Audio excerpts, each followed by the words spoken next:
Alors là, effectivement, on est sur les plages les plus dangereuses du monde parce qu'on y rencontre les plus gros requins, les requins les plus agressifs, hein, ceux à qui on prête le plus d'agressivité du moins. Requin tigre, requin bulldog, requin blanc, les limbatus aussi, sont les requins qui ont la plus mauvaise réputation. L'équipe de Pierre se prépare à prendre la mer pour vivre le grand frisson. La première difficulté sera déjà de franchir la fameuse barre de vagues qui longe la plage.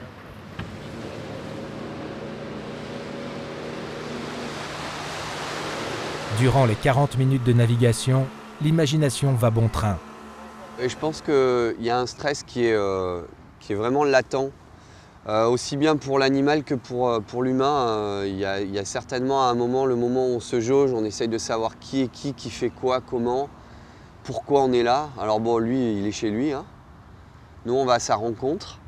Je pense que le plus dur, en fait, c'est d'attendre dans une eau qui est vraiment assez glauque, hein, qui est assez verte, où tu vois pas bien, c'est d'attendre dans cette direction, alors que le requin, il arrive par derrière. Et quand tu as un monstre de 5 mètres qui te passe tout près, mais par derrière, et donc il te surprend bien que tu sois en train de l'attendre, c'est toujours une sensation. Ah.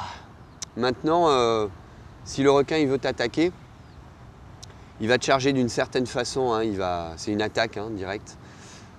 Alors que le requin curieux, le requin paisible, celui qui va venir nager autour de toi, vraisemblablement, il a toujours cette approche très calme, très détendue. Et il vient toujours en limite de visibilité, il se présente d'abord, en fait, il te surprend pas. Donc c'est toujours ce que tu espères en fait, hein. Y a rien de pire que d'être dans une eau infestée de requins et de ne pas les voir. Donc c'est qu'ils sont là et ils t'attendent.